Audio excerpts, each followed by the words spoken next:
Hola a tots i a totes. En aquest tema estudiarem la manera de dibuixar la distribució electrònica més probable per a una sèrie d'àtoms que formen una molècula. Utilitzarem les anomenades regles de Lewis.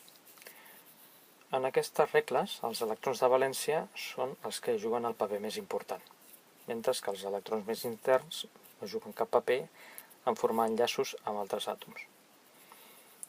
Hi ha dos tipus d'enllaços fonamentals, aquells en els que es tracta d'una transferència electrònica de l'àtom menys electronegatiu a l'àtom més electronegatiu per formar enllaços iònics, i en segon lloc, quan dos àtoms formen un enllaç però cap d'ells és capaç d'arrencar completament electrons d'un altre, tenim el que s'anomena enllaços covalents, que van des de covalents apolars, o sigui, com ja veurem més endavant, aquests enllaços en els quals tots dos àtoms participants estiren de la mateixa manera els electrons de l'altre, fins a enllaços covalents polars en els quals es manifesta una feble atracció per part de l'àtom més electronegatiu dels electrons de l'àtom menys electronegatiu. Les regles de Lewis, que permeten dibuixar estructures estables, es basen senzillament a tenir en compte que tots els àtoms que formen un enllaç químic tenen tendència a envoltar-se d'un nombre d'electrons iguals als que tenen els gasos nobles en la seva configuració més estable, o sigui, 8 electrons.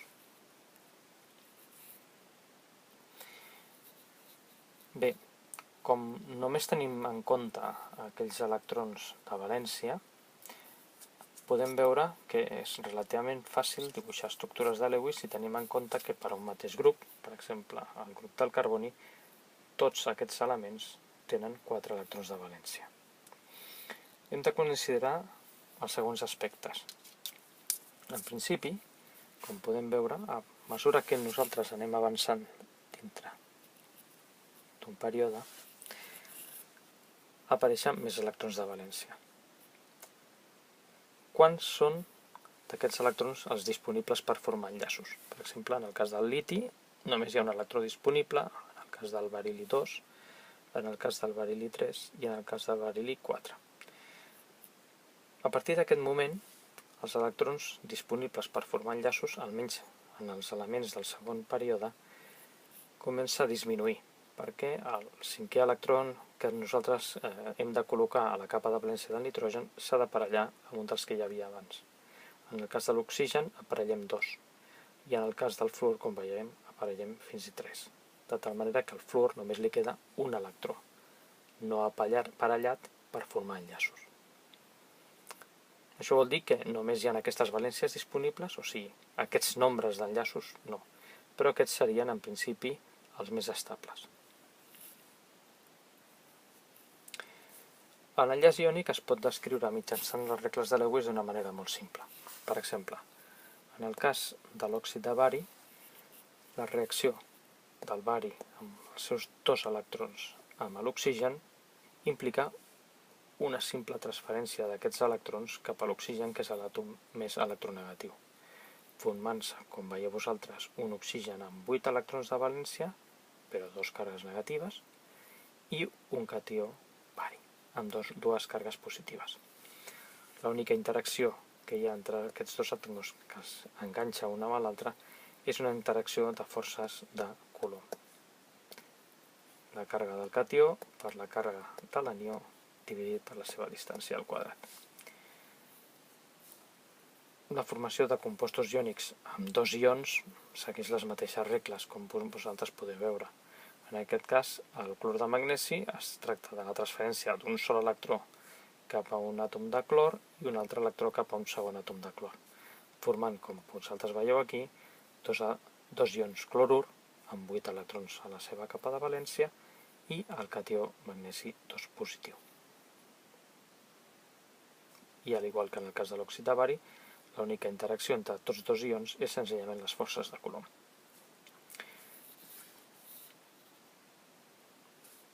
La situació més normal en química orgànica, que estudiarem en aquest curs, és aquella en la que els àtoms que participen en un enllaç senzillament comparteixen aquests electrons. Anem a veure què passa amb la situació en la que dos àtoms tenen la mateixa capacitat de treure electrons de l'altre, perquè siguin idèntics o perquè tinguin electronegativitats molt semblants. En aquest cas, l'exemple més senzill que podem trobar és el cas de la molècula d'hidrogen. En aquest cas, dos àtoms d'hidrogen, cadascú amb el seu electró desaparellat, com veieu vosaltres, formen un enllaç covalent amb dos electrons que, com veieu vosaltres, en lloc de posar els dos puntets, senzillament transformem aquests en una línia que enllaça tots dos símbols que representen l'hidrogen. Aquest és un parell d'electrons formant un enllaç. En el cas del clor, l'enllaç que es forma és única i exclusivament entre els electrons desaparellats. Els altres electrons que queden a la capa de valència dels dos àtoms de clor s'anomenen parells no compartits. O en anglès, com veieu a vosaltres aquí, parells solitaris.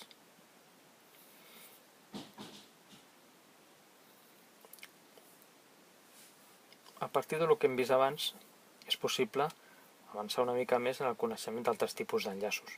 Què passa quan, per exemple, en el cas de l'amoníac, que té un parell no compartit sobre l'àtom de nitrogen, es troba amb una espècie química com el clorhidrogen?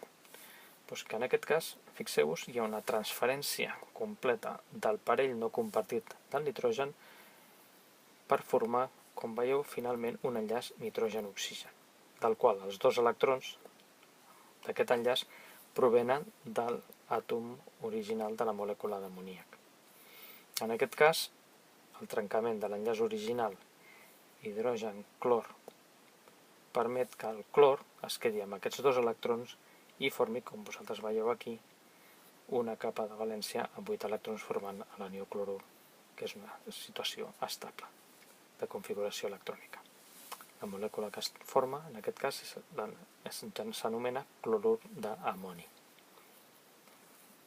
En aquest cas, aquest enllaç nou, que és completament indistingible dels altres que s'han format abans amb el nitrogen i l'hidrogen, es diu enllaç covalent coordinat.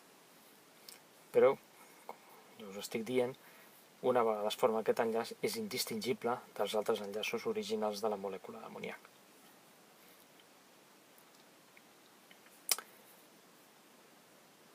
Quan dibuixem estructures utilitzant aquesta metodologia d'anar aparellant electrons, podem trobar situacions una mica complexes. Per exemple, quan dibuixem l'estructura del diòxid de carboni a partir de l'aparellament, com veieu vosaltres, d'electrons solitaris, ens quedem inicialment que si només aparellem un electró de l'oxigen i un electró del clor, enllaço senzill carboni-oxigen. Però fixeu-vos que ens queden electrons desaparellats encara.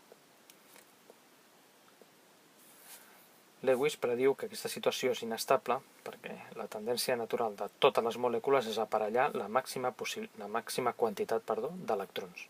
Per tant, hem d'agafar aquests electrons per parelles, un del carboni i un de l'oxigen que no hem format el primer enllaç, i tornar-los a aparellar.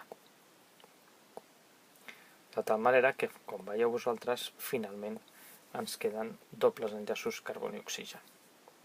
Recordeu que el moviment d'un sol electró es representa mitjançant una fletxa amb una sola barba. Un cas extraordinari de la formació d'enllaços múltiples és en el cas de la molècula del nitrogen gas. En aquest cas, com cada nitrogen té 3 electrons desaparellats, en formar-se la molècula de nitrogen, hem de primer, com veieu vosaltres, aparellar un parell d'electrons per formar l'enllaç senzill, una segona tanda d'electrons per formar un enllaç doble i, finalment, 2 electrons més per formar el tercer enllaç. En aquest cas, la molècula de nitrogen té un enllaç triple. Bé, quan tenim una molècula amb un enllaç senzill, diem que aquest enllaç és ordre d'enllaç igual a 1. Quan tenim una molècula amb un doble enllaç, diem que el seu ordre d'enllaç és igual a 2. Mentre que quan tenim un triple enllaç entre dos àtoms, diem que l'ordre d'enllaç en aquesta molècula és igual a 3.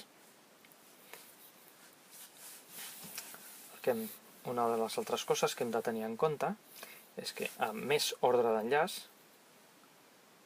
més fort és un enllaç. O sigui, costa més de trencar aquest enllaç. Per tant, trencar un triple enllaç entre dos àtoms costa molt més que trencar un enllaç senzill entre dos àtoms. I també, una altra cosa que hem de dir, que la distància entre tots dos àtoms augmenta quan l'ordre d'enllaç és més petit. Per tant, la distància d'enllaç en una molècula amb ordre d'enllaç igual a 1 és més gran que la distància d'enllaç en una molècula amb ordre d'enllaç igual a 3.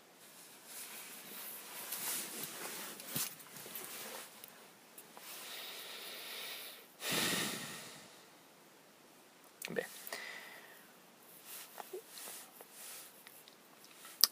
Totes les molècules que formen enllaços covalents, encara que no siguin molècules que els dos àtoms siguin iguals, presenten, en aquest cas,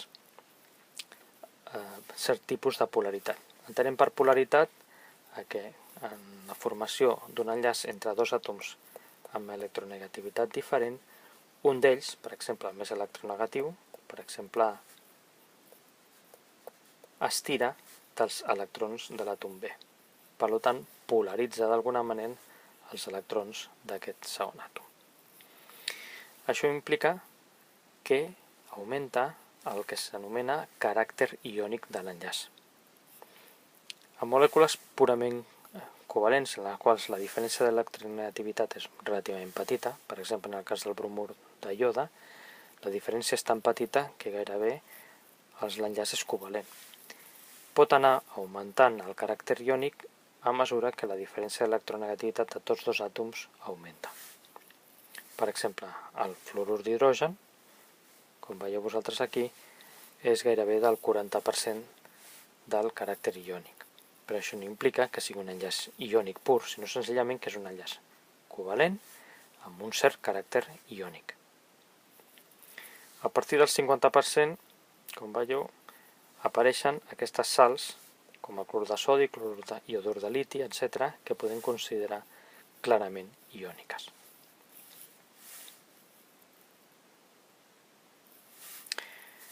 Bé, una manera de veure com estan distribuïts els signes negatius i positius d'un enllaç covalent degut a les diferències d'electronegativitat entre dos àtoms que formen part d'un enllaç és utilitzar els mapes de potencial electrostàtic. Aquests mapes senzillament pinten de colors aquelles parts de la molècula que estan carregades, ja sigui positiva o negativament. El que hem de primer intentar veure és que una molècula consta d'una sèrie d'àtoms que podem considerar que són esfèrics. Quan dibuixem, per exemple, en aquest dibuix d'aquí, els àtoms enllaçats mitjançant, com veieu vosaltres, una petita vareta, estem fent una suposició molt simple, que els àtoms tenen un diàmetre relativament petit. Això no és cert. Realment, el dibuix global de la superfície, per exemple, en aquest cas representa la molècula d'amoníac, és aquesta espècie d'ou que vosaltres veieu aquí. La interpenetració dels àtoms d'hidrogen amb l'àtom de nitrogen dona lloc a aquesta superfície que ja veieu vosaltres de forma d'ou. Si pintem amb el codi de colors de que utilitzem el vermell per on estan situades les càrregues negatives i blau per on estan situades les càrregues positives, tenim el dibuix que apareix aquí. Com veieu, la zona vermella correspon o estaria situada al parell no compartit sobre el nitrogen. Mentre que els hidrògens, degut al caràcter, menys electronegatiu que el nitrogen, donen lloc a la part de color blau del dibuix del mapa de potencial electrostàtic de l'amoníac. A la dreta teniu altres dibuixos d'altres molècules en els quals representen, des del cas, per exemple, del clor de sodi, que seria un cas extrem, ja que en aquest cas el clor de sodi és un sòlid cristal·lí iònic, el qual, per obtenir les corresponents molècules de clor de sodi implica senzillament vaporitzar a alta temperatura i baixa pressió el clor de sodi, fins a obtenir la corresponent molècula. Com podeu observar, la diferència d'electronegativitat entre el clor i el sodi és tan gran que el clor està completament pintat de vermell, mentre que el sodi està completament pintat de blau. A mesura que la diferència d'electronegativitat es fa més petita, podem observar, per exemple, en el cas del clor d'hidrogen, que el mapa de potencial electrostàtic mostra petites variacions al llarg de la superfície. Les més extremes són justament a la punta de l'hidrogen, que és de color verd, i la part, externa de l'àtom de clor, que no arriba a ser vermell, sinó que és un color ataronjat, claret. Per molècules en les que la diferència d'electronegativitat és igual a 0, el mapa de potencial electrostàtic és idèntic per tota la superfície de la molècula, com podem veure en el cas del clor. Malgrat tot això, degut a que hi ha una gran concentració d'electrons a la superfície, ja que el clor té 7 electrons de valència, fixeu-vos que és de l'ordre del vermell ataronjat. Molt bé. Fixeu-vos en aquests dibuixos que apareixen a la transparència. En aquests es representen dues molècules. Quina és la representada? El bromur de ioda o el fluorur de ioda? El primer que, per exemple, se'ns pot ocórrer és que el fluor i el ioda tenen tamanys molt diferents. El fluor ha de ser el més petit del seu grup, mentre que el ioda ha de ser més gran. Mentre que el brom i el ioda han de ser molt similars. Per tant, en una primera idea podem pensar que aquesta molècula d'aquí, representada del seu potencial electrostàtic, és el fluorur de ioda. I el segon, el bromur de ioda. Bé, a més, com ja sabem, el fluor és l'àtom més electronegatiu de la taula periòdica. És el que tenia el mapa de potencial electrostàtic de color més vermell. Mentre que en el cas del bromur de ioda, com veiem a la dreta, el mapa presenta poques diferències entre tots dos àtoms, sent bàsicament una molècula amb enllaços covalents poc polars. En el mapa inferior tenim dues molècules. En el primer cas, que està equivocat, és el metanol, per tant aquí ha d'haver un 3, i el metilmercaptà, que és aquesta molècula d'aquí, que fa molta pudor. En aquest cas també, si recordem les propietats periòdiques, recordem que l'oxigen és més petit que el sofre, per tant el volum global de les dues molècules ha de ser una mica diferent. Possiblement la molècula més petita és la que correspon al metanol. A més, també sabem que la diferència d'electronegativitat entre l'oxigen i el sofre és important, si veiem la taula que apareixia en una transparència anterior. Per tant, en aquest cas, que ja sabem que aquest dibuix d'aquí representa el metanol, fixeu-vos, a l'extrem de color blau hauria de correspondre al protó, ja que està enllaçat a un àtom força electronegatiu, que és l'oxigen, i aquest extrem d'aquí hauria de correspondre a l'oxigen. De tal manera que això hauria de representar l'enllaç oxigen-hidrogen. I la resta de la molècula hauria de representar el mapa del potencial electrostàtic del grup metil, en el qual hi ha poca diferència d'electronegativitat entre l'hidrogen i carboni. I si ho veiem de color verd, que implica que hi ha una certa densitat de càrrega positiva, és degut a que l'oxigen, siguin electronegatiu, es tira dels electrons d'aquest grup metil.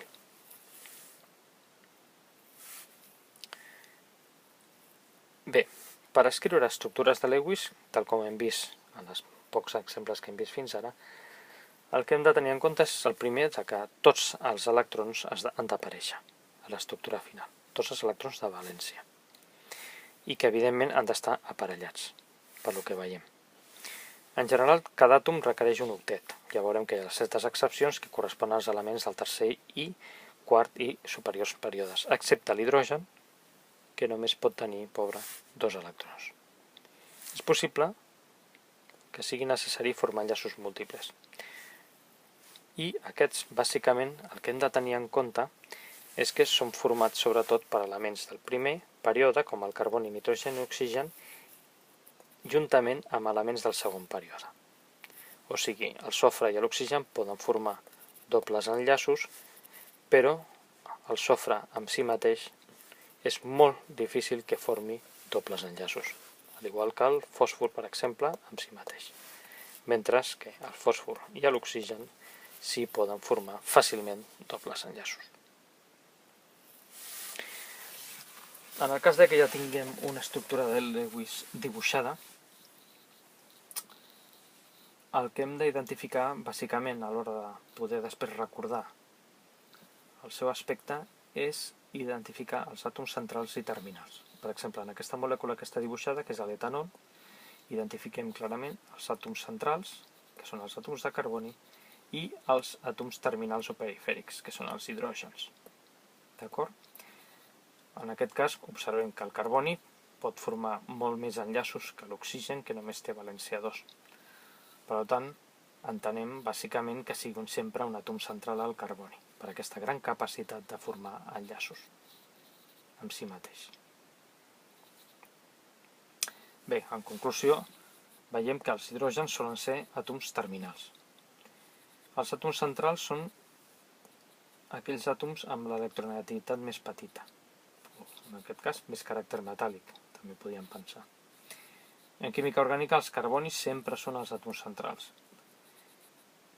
I de manera general el que hem d'esperar que l'estructura més estable sigui una estructura compacta i simètrica.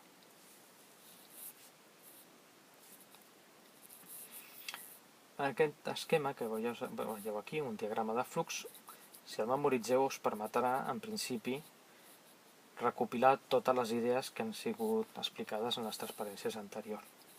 Primer, per exemple, comptar tots els electrons de l'estructura, dibuixar l'esquelet de l'estructura, col·locar 2 electrons en cada enllaç, etc. En un vídeo a part us explico com construir una sèrie de molècules utilitzant aquest tipus d'esquema. Bé, una vegada tenim dibuixada una estructura, com sabem si aquesta estructura és vàlida o no és vàlida? Amb això, al principi, hem d'utilitzar unes certes, bases per determinar tot això. Però a la llarga ja veurem quines són les estructures més estables o no a partir del coneixement que tenim, dels nostres coneixements de química. Per exemple, en aquest cas tenim el monòxid de carboni. Anem a dibuixar l'estructura del monòxid de carboni si haguéssim seguit les regles que hem vist en les transparències anteriors. Per exemple, el carboni té 4 electrons de valència. Per tant, tenim un total de 4 electrons. I l'oxigen té 6 electrons de valència, aportant 6 electrons a l'estructura final. Per tant, el monòxid de carboni, en total, té 10 electrons, que impliquen 5 parells d'electrons, ja sigui en parells no compartits o enllaços. Com aquí no tenim problema a l'hora de decidir quin és l'àtom central, primer dibuixem un esquelet. Carboni, enllaç senzill, oxigen. Amb la qual ara ja hem col·locat un parell d'electrons dels 5 disponibles. Ara hem de col·locar la resta de parells, intentant fer que tots els àtoms d'aquesta molècula tinguin un octet complet. Comencem per l'oxigen. 1, 2, 3, amb la qual fixeu-vos vosaltres que més a l'una anterior hem col·locat 4 parells. Aquest oxigen ja hauria complert amb la regla de l'octet. El 5è parell l'hem de col·locar obligatòriament sobre el carboni. En aquesta situació ja podríem haver acabat, ja hem col·locat tots els electrons disponibles. Ara bé, aquesta és una estructura estable, no ho sabem fins que no calculem la càrrega formal sobre cadascun dels àtoms. Aquesta càrrega formal, com el seu nom indica, és una manera de calcular quina és la càrrega que té cadascun dels àtoms en base a la distribució electrònica al seu voltant. Un àtom serà neutre si el nombre d'electrons al seu voltant, propis i el dels electrons que formen els enllaços és igual als seus electrons de valència. En aquest cas, per aquesta molècula que acabem de dibuixar, la distribució aquesta electrònica implica el següent. Per exemple, en el cas de l'oxigen. L'oxigen té 6 electrons de valència i al seu voltant té un electró de l'enllaç carboni-oxigen i 2 electrons per cadascun dels seus parells no compartits. O sigui, en total 7. Això implica que té una càrrega negativa, ja que el número obtingut és negatiu. I el carboni? El carboni té 4 electrons de valència. Té al seu voltant un electró de l'enllaç i 2 electrons dels parells no compartits. Per tant, 4 menys 3 és igual a un positiu. Per tant, en aquest dibuix tenim càrrega formal positiva sobre el carboni. A més de tot això, que hi ha una distribució de càrrega sobre la molècula, per tant, això genera, com veurem més endavant, un moment dipolar, aquest àtom de carboni no té l'octet complet, només té 4 electrons al seu voltant, 2 de l'enllaç i 2 del parell no compartit. Per tant, és possible dibuixar una estructura més estable pel monòxid de carboni? Doncs sí. Aquesta seria aquella en la qual un parell no compartit de l'oxigen el traslladem a formar un enllaç amb el carboni i l'oxigen, formant un enllaç doble. Per tant, en aquest cas, seria aquesta distribució. Amb aquesta nova distribució, les càrregues formals sobre la molècula, calculades una altra vegada, implicarien que el carboni, que amb 4 electrons de valència, menys 2 electrons, un de cada enllaç, i els 2 electrons del parell no compartit, té una càrrega formal igual a 0. I l'oxigen seria 6 menys 2 electrons, un de cada enllaç, més els 4 electrons dels parells no compartits, 6 igual a 0. Malgrat tot això, que en aquest cas, en aquesta nova distribució, implica que no hi ha càrregues formals sobre cadascun dels àtoms, seguim tenint un carboni només envoltat de 6 electrons. Per tant, podem tornar una altra vegada a moure un parell no compartit de l'oxigen sobre l'enllaç carboni-oxigen per tenir aquesta distribució electrònica que apareix en el centre de la transparència.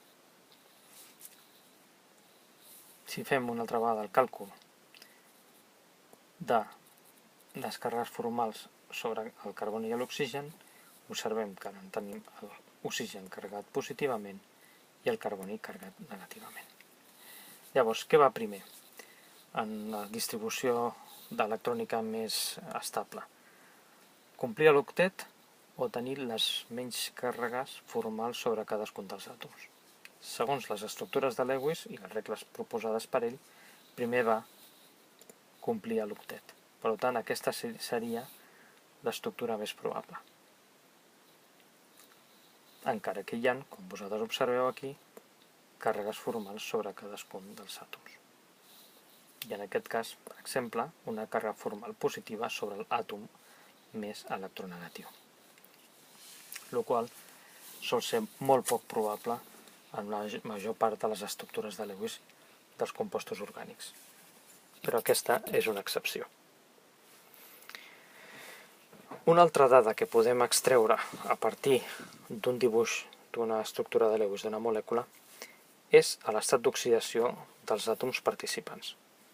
Aquí hem d'entendre que el factor aquest d'estat d'oxidació ens permet predir si una molècula pot ser o no oxidada o reduïda a una altra molècula. Recordeu que oxidar és perdre electrons. Reduir-se vol dir guanyar electrons. En aquest cas, les molècules orgàniques, com vosaltres heu vist en cursos de batxillerat, poden ser oxidades senzillament amb oxigen per donar diòxid de carboni i aigua, o sigui, combustió. Ara bé, com podem determinar si una molècula es pot oxidar o no? Per això hem de veure si els àtoms d'aquestes molècules estan en un estat reduït que pot ser oxidat. Bé, les fórmules que utilitzarem per calcular l'estat d'oxidació de les molècules orgàniques segueixen també un formulisme, molt exagerat com veurem a partir d'ara. En primer lloc, els enllaços entre carboni i carboni no alteren l'estat d'oxidació d'un àtom de carboni. O sigui, un àtom de carboni enllaçat a 4 altres àtoms de carboni tindria estat d'oxidació igual a 0, com si fos carboni diamant o carboni grafit. Cada enllaç carboni-hidrogen disminueix l'estat d'oxidació a menys una unitat negativa. Això és degut a que el carboni és més electronegatiu que l'hidrogen i d'alguna manera atreu els electrons de l'hidrogen. I a partir d'aquí el que suposem sempre en el càlcul de l'estat d'oxidació és que els enllaços exageradament són iònics. Per tant, com podem veure en el cas del metà,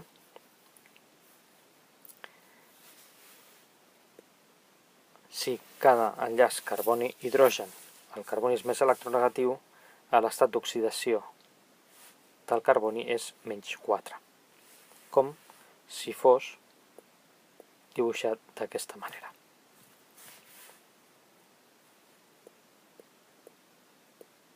I cada hidrogen com si fos un protó. És una manera, ja us ho he dit abans, exagerada de pintar la molècula, però amb aquestes regles simples calculem d'una manera formal l'estat d'oxidació de cadascun dels àtoms participants.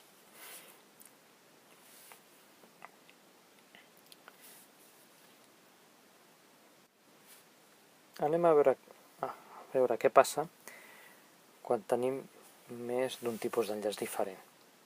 Un que fa que el carboni atregui els electrons d'un altre àtom i un altre que fa que el carboni perdi electrons enfront d'un àtom més electronegatiu. Anem a veure el cas, per exemple, del metanol. Quin és l'estat d'oxidació de cadascun dels elements que participen en la formació del metanol. Llavors, el primer, com a codi que utilitzarem, és l'àtom més electronegatiu atreu els electrons del més electropositiu. Per tant, en aquest cas, l'oxigen atreu els electrons de l'hidrogen, una càrrega negativa, i atreu els electrons del carboni, una càrrega negativa. Per tant, estat d'oxidació menys 2. Què passa amb el carboni? Primer contem aquells electrons que són atraiguts per ells. Per tant, tenim una càrrega negativa de l'enllaç carboni-hidrogen, una altra càrrega negativa del segon carboni-hidrogen i una altra càrrega negativa del tercer carboni-hidrogen. Ara bé, com l'enllaç carboni-oxigen ens ha fet perdre un electró, perquè l'oxigen és més electronegatiu, li col·loquem al carboni una càrrega positiva degut a aquest fet. Una càrrega negativa i una càrrega positiva s'anulen, deixant, com veieu, el carboni amb estat d'oxidació menys 2. Anem a veure el cas de l'àcid fòrmic que tenim a sota. Comencem també per la perifèria. Els hidrògens tenen càrrega més 1, perquè estan enllaçats en aquest cas amb l'oxigen, i per tant l'oxigen està enllaçat al carboni i l'hidrogen té una càrrega negativa i una altra càrrega negativa. Per tant, estat d'oxidació menys 2. Aquest oxigen d'aquí, el del carboni doble enllaç oxigen, atreu, com veieu vosaltres, mitjançant el doble enllaç, 2 electrons del carboni. Per tant, també estat d'oxidació menys 2. En aquest hidrogen té càrrega positiva, ja que el carboni és més electronegatiu. Per tant, estat d'oxidació més 1. Ara anem a calcular quin és l'estat d'oxidació del carboni doble enllaç oxigen. Bé, per part del carboni-hidrogen, el carboni té una càrrega negativa. Recordeu que és més electronegatiu que l'hidrogen. Té una càrrega positiva degut a l'enllaç carboni-oxigen. i 2 càrregues positives del doble enllaç carboni-oxigen. Per tant, una càrrega negativa, com hem vist abans, s'anul·la amb una càrrega positiva, quedant, com veieu vosaltres, 2 càrregues positives pel carboni. Això ens diu que el carboni té estat d'oxidació +2.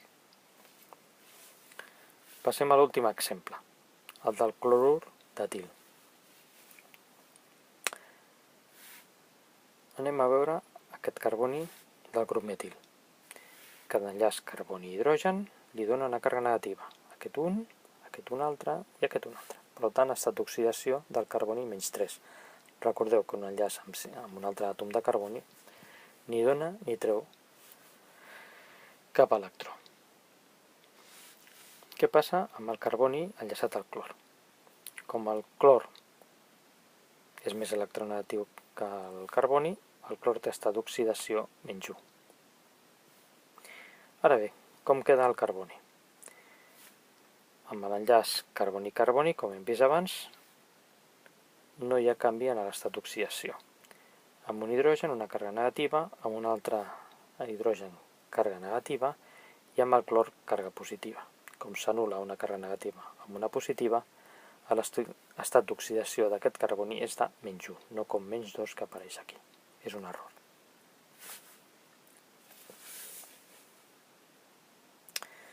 Bé, de tot això ja podem, treure conclusions.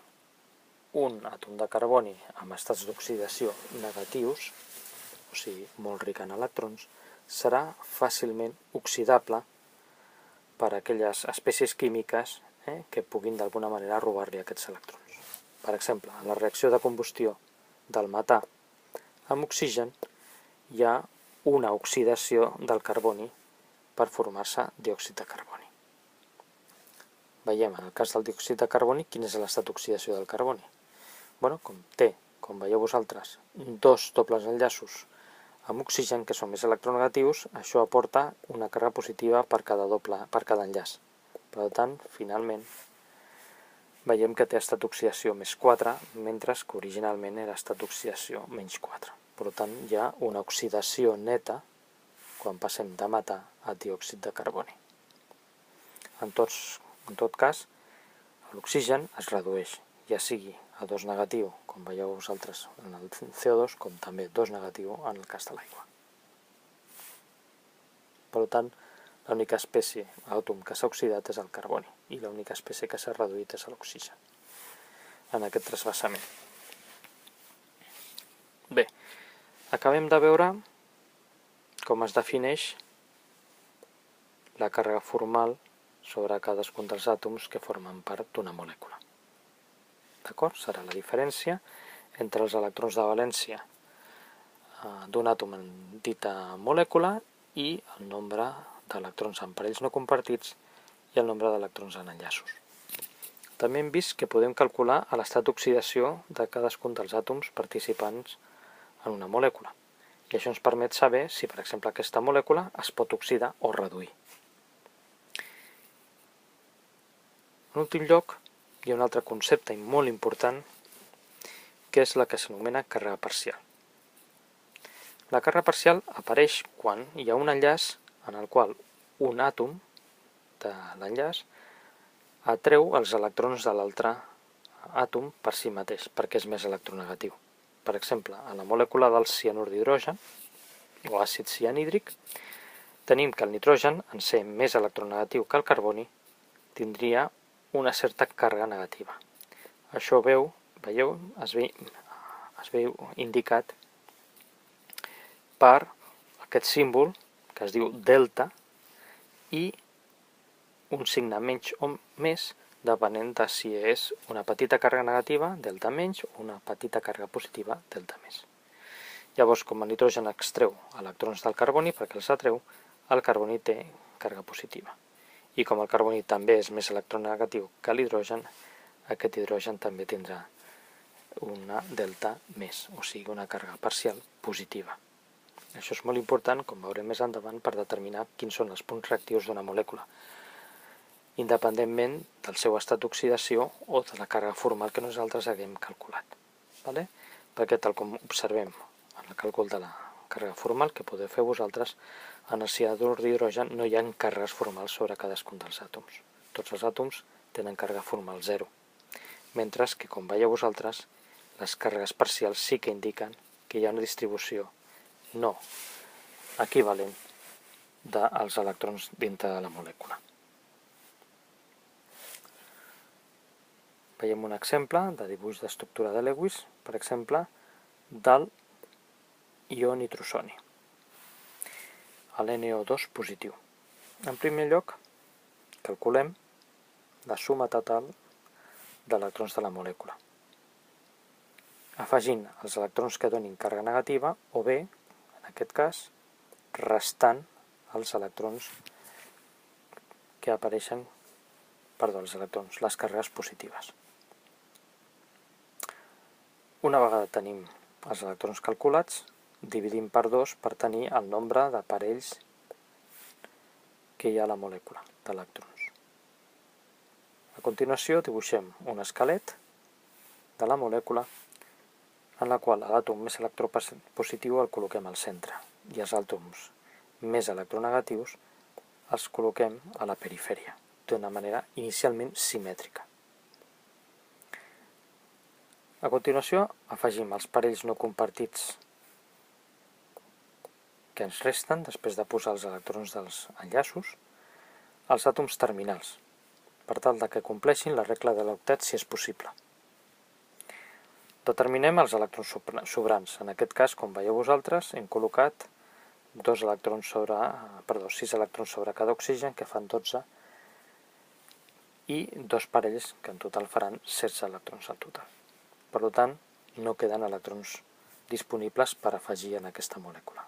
Ara bé, aquesta molècula és estable tal com l'hem dibuixat amb un enllaç senzill, doncs no ho sabem fins que no calculem les càrregues formals sobre cadascun dels àtoms.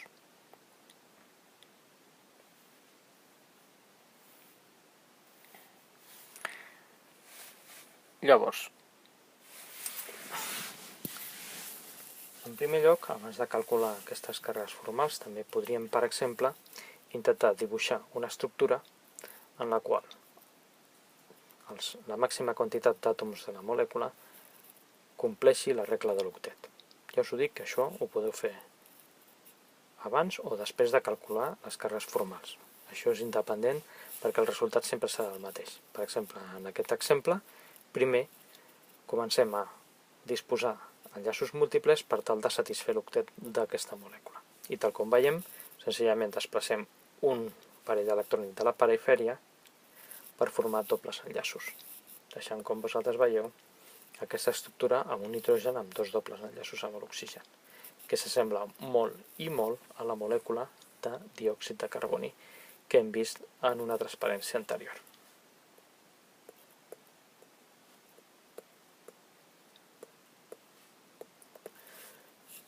Per exemple, en aquest cas, les dues molècules tenen exactament els mateixos electrons de valència. D'acord?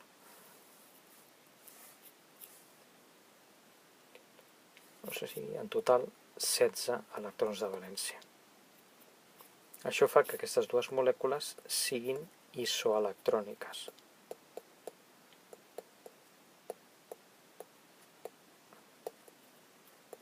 D'iso igual i el mateix nombre d'electrons. A continuació, passem a calcular les càrregues formals sobre aquesta molècula. En aquest cas, els oxígens terminals aporten 6 electrons cadascun d'ells de valència, però fixeu-vos que només tenen 4 electrons al seu voltant. 4 en els parells no compartits, d'acord? I la meitat dels electrons dels dos enllaços, 2 més.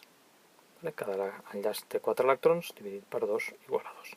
Per tant, 6 menys 6 igual a 0. Tenen càrrega formal igual a 0.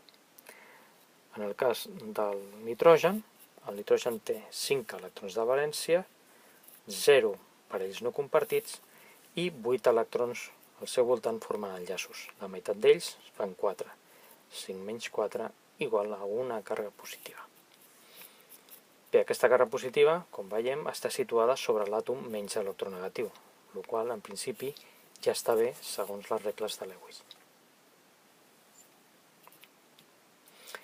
Fixeu-vos que haguéssim pogut dibuixar, en el cas de la molècula anterior, una estructura de Lewis alternativa.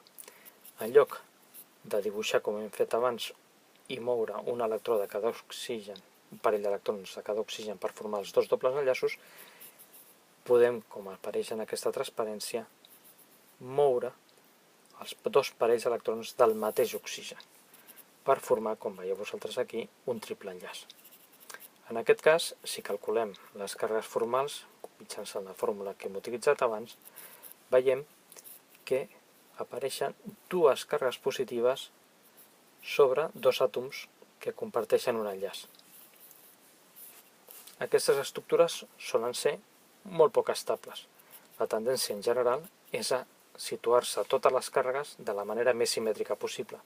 I com veieu vosaltres aquí, en aquest cas apareixen dues càrregues positives i un extrem negatiu. Mentre que en el cas de la molècula que hem vist abans, l'única càrrega positiva apareixia en el centre de la molècula.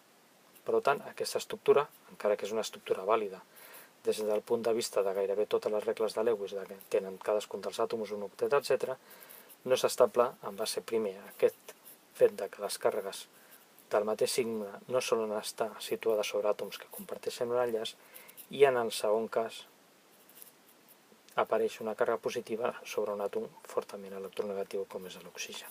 I si és possible, aquesta situació esdevindria inestable i aquesta càrrega positiva s'hauria de traslladar sobre un àtom més electropositiu.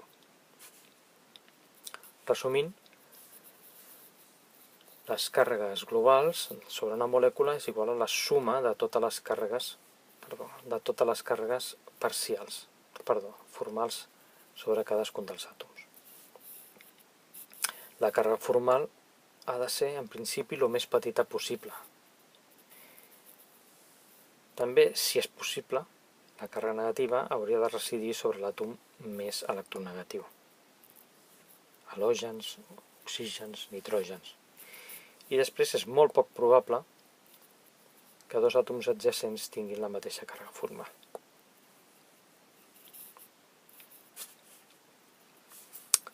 Veiem un altre exemple. Per exemple, aquesta molècula que vosaltres teniu aquí s'anomena acida. És un anió format per 3 àtoms de nitrogen. És força explosiu i inestable a temperatura ambient. Un petit xoc fa que aquesta molècula es trenqui explosivament. En aquest cas tenim 3 nitrògens que aporta cadascun d'ells 5 electrons.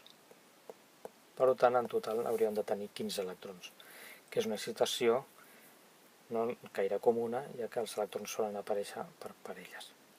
Per tant, aquesta molècula, en principi, és estable amb un electró més, amb una càrrega negativa. I un total de 16 electrons, o 8 parells. Fixeu-vos que aquesta molècula s'assembla molt a la molècula de diòxid de nitrogen que hem vist abans. Apareix, com veieu vosaltres aquí, un triple enllaç en aquest dibuix, nitrogen-nitrogen i un extrem, com veieu vosaltres aquí, d'un nitrogen, que també compleix la regla de l'octet, amb 8 electrons al seu voltant en aquesta distribució. El càlcul de les càrregues formals sobre cadascun d'aquests àtoms mostra, bàsicament, que aquest nitrogen té càrrega formal igual a 0, que aquest nitrogen d'aquí, que només té 4, com veieu vosaltres, electrons al seu voltant, té càrrega positiva, i aquest oxigen d'aquí, que té 6 dels parells no compartits i un enllaç, té càrrega menys 2. Per tant, és una distribució bastant, diguem, asimètrica de les càrregues formals al voltant de la molècula. Si passem a dibuixar l'estructura de la dreta, en el qual apareixen dos dobles enllaços sobre el nitrogen central, fixeu-vos que ara, en aquest cas, la distribució és totalment simètrica. Un nitrogen amb càrrega positiva al centre, un nitrogen amb càrrega negativa a un extrem i un nitrogen amb una càrrega negativa a l'altre extrem. Per tant, hauríem de suposar que aquesta segona estructura és més estable que l'anterior i és la que descriveix amb més cura la distribució electrònica de l'àcida. A baix tenim una altra estructura que correspon a l'òxid de dinitrogen. Aquesta molècula, que s'utilitza com a anestèsic, com veieu, és una molècula asimètrica, però recordeu vosaltres que ha de ser així perquè en el centre de la molècula ha d'aparèixer l'àtom amb la electronegativitat més petita. Per tant, no podem col·locar l'oxigen com ho haguéssim pensat inicialment. I aquesta estructura per l'òxid de nitrogen no existeix. Llavors, fixeu-vos vosaltres que podem dibuixar dues estructures diferents, la de l'esquerra, en la qual, com veieu vosaltres, tenim un nitrogen carregat negativament i el nitrogen central carregat positivament, o bé un segon tipus d'estructura en la qual tenim l'oxigen carregat negativament, mentre que el nitrogen està carregat positivament. Quina de les dues estructures representa amb més cura la distribució real dels electrons al voltant de l'òxid de dinitrogen? La segona, sense cap dubte, ja que en aquest cas és l'àtom més electronegatiu el que té la càrrega negativa. Bé, quan podem dibuixar més d'una estructura per una molècula, diem que aquesta molècula presenta ressonància. En aquest cas, els tres exemples que apareixen a la transparència, les formes són totes equivalents, o, per dir-ho d'una altra manera, simètriques. Anem a veure. Per exemple, en el cas de l'ozó, vosaltres podeu dibuixar o bé el doble enllaç entre els dos oxígens de l'esquerra o entre els dos oxígens de la dreta. Tanto monta, monta tanto. O sigui, girant sobre l'oxigen central 180 graus, tenim l'estructura de la dreta. Per tant, són indiferents a les dues estructures. Per tant, aquestes són dues formes ressonants equivalents. En el cas de l'anió carbonat, com vosaltres veieu aquí a sota, vosaltres podeu dibuixar tres estructures equivalents, senzillament canviant la posició del doble enllaç carboni-oxigen. O sigui, girant 120 graus, tenim exactament les mateixes estructures. Per tant, totes són equivalents, ja que tots els oxígens són idèntics. En el mapa de potencial electrostàtic que apareix a la dreta, podem observar que, degut a això, la distribució dels electrons al voltant de l'àtom de carboni és idèntica en les tres direccions de l'espai. O sigui que cap d'ells té exactament un doble enllaç carboni-oxigen, sinó que aquest doble enllaç carboni-oxigen es reparteix equitativament entre tots tres enllaços. De tal manera que l'ordre d'enllaç de l'enllaç carboni-oxigen és igual a 1, perquè fixeu-vos que tots ells tenen un palet, o sigui un enllaç a dos electrons, més un parell d'electrons que es belluga entre tres enllaços. Per tant, l'ordre d'enllaç és 1/3, o sigui 1,3. O sigui, més gran que 1, però menys petit que 2.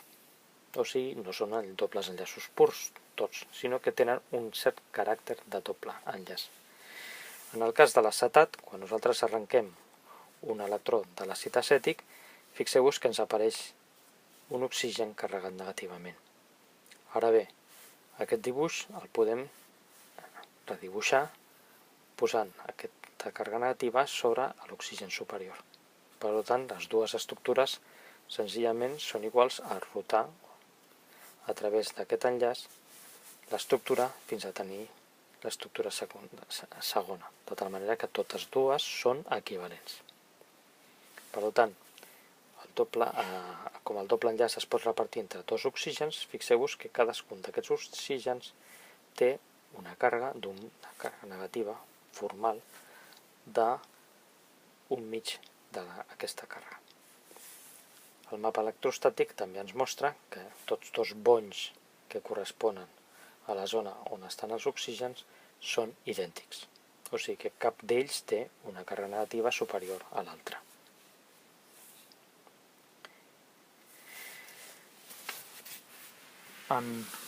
certes estructures podem dibuixar formes ressonants no equivalents, amb distribució, diguem, diferent dels electrons sobre cadascun dels àtoms participants. Com podeu veure, aquesta primera molècula d'aquí és senzillament la base conjugada d'una molècula anomenada alcohol vinílic. Si nosaltres arrenquem aquest protó, ens queda la següent molècula. Fixeu-vos que no dibuixo els carbonis del doble enllaç, per simplificar el problema.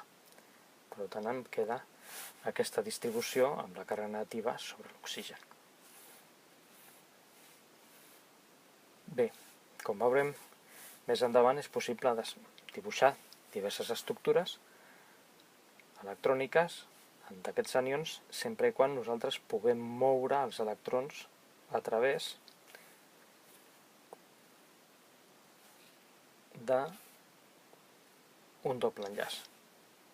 En aquest cas, com vosaltres podeu observar, hem mogut un parell no compartit de l'oxigen sobre l'enllaç oxigen-carboni per tal de formar un doble enllaç, i com el carboni aquest d'aquí no pot tenir 5 enllaços, hem de moure el doble enllaç cap a l'extrem de la molècula, tal com apareix aquí. Llavors, aquestes dues estructures són estructures ressonants no equivalents, ja que la distribució dels enllaços és diferent en tots dos casos. Ara bé, de les dues estructures ressonants, quina és formalment la més estable? Doncs aquella en la qual està situat la càrrega negativa sobre l'oxigen, ja que és l'àtom més electronegatiu. El mapa de potencial electrostàtic ens ho demostra, o sigui, a l'extrem negatiu està situat sobre l'àtom d'oxigen, tal com ho observem a l'esquerra. Un altre exemple que tenim a sota és què passaria si nosaltres moguem, en el cas de l'àcid fòrmic, tal com apareix aquí, un parell no compartit del grup OH de l'àcid per formar, com veieu vosaltres aquí, un doble enllaç, i movem el doble enllaç carboni-oxigen cap a l'extrem de l'oxigen, formant, com veieu vosaltres, un oxigen negatiu. Llavors, en aquesta distribució, el que podem observar és que en aquest moviment aquest oxigen queda carregat positivament, mentre que aquest queda carregat negativament. Bé, que estigui un oxigen carregat negativament no és dolent, però que estigui l'altre carregat positivament sí que no és bo. Què passa amb el diagrama de potencial electrostàtic? Aquest oxigen és aquest d'aquí, i que com veieu vosaltres té un extrem, com observeu, certament negatiu, encara que no massa. Mentre que l'oxigen aquest d'aquí és el que apareix aquí, fortament carregat negativament. Per tant, en aquest cas, el que podem sospitar és que de les dues estructures dibuixades no equivalents, cap d'elles és realment l'estructura que descriveix exactament, per solament ella, la distribució electrònica, sinó que és una mescla entre totes dues.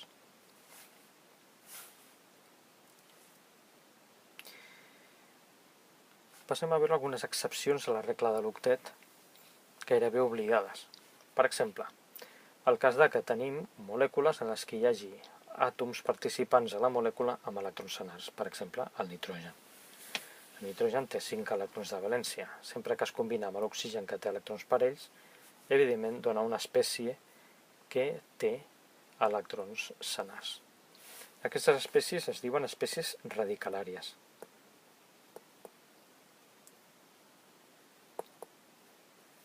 Moltes d'elles presenten paramagnetisme. El paramagnetisme és un fenomen físic en el qual es manifesta quan acostem una molècula d'aquestes a un imant. Solen ser atraigudes per l'imant, degut a la presència d'aquests electrons desaparellats. Bé, aquestes molècules solen ser molt reactives perquè, com hem vist, gairebé el 99% de totes les molècules que hem vist fins al moment, totes tenen electrons aparellats. Per tant, el fet és que el que trobem és que sempre hi ha una tendència general d'aparellar electrons. I aquestes molècules són, evidentment, molt reactives, perquè intentaran reaccionar amb altres molècules per robar-li un electró i poder-lo aparellar.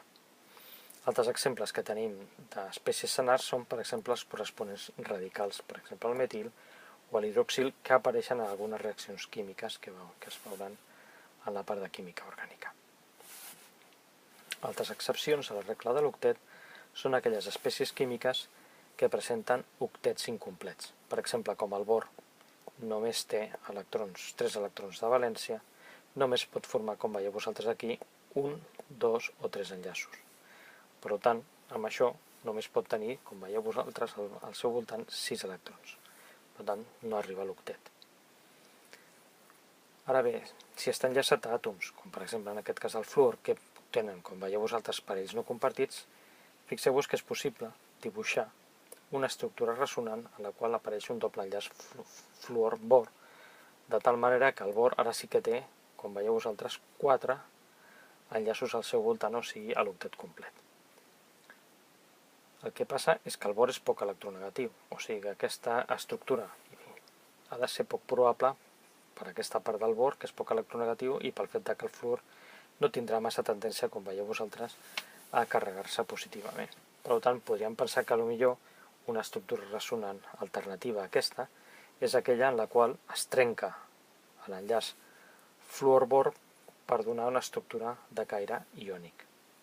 Però en aquest cas, com veieu vosaltres, el fragment que queda és un bor només envoltat de 4 electrons, molt més lluny encara dels 6 electrons que hi havia originalment. Els elements del tercer, quart i posteriors períodes ja no han de seguir necessàriament la regla de l'octet, ja que poden ampliar el seu octet i superar-lo.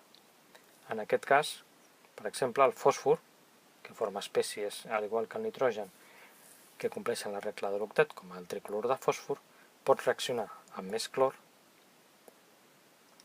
per donar, per exemple, el pentaclor de fòsfor. En aquest cas, fixeu-vos vosaltres que hi ha al voltant del fòsfor 2, 4, 6, 8, 10 electrons. Això vol dir que ha superat en 2 a l'octet. I això és degut a que posseeix orbitals que poden acomodar aquests electrons. Una espècie que supera de molt la regla de l'octet és aquesta que apareix aquí, l'hexafluorur de sofre, que fixeu-vos que té 2, 4, 6, 8, 10 i 12 electrons en total al seu voltant. Però el que hem de dir és que aquesta és una espècie química, l'SF6, molt i molt estable, i que està present a l'alta atmosfera de la Terra i que té un efecte hivernacle relativament alt.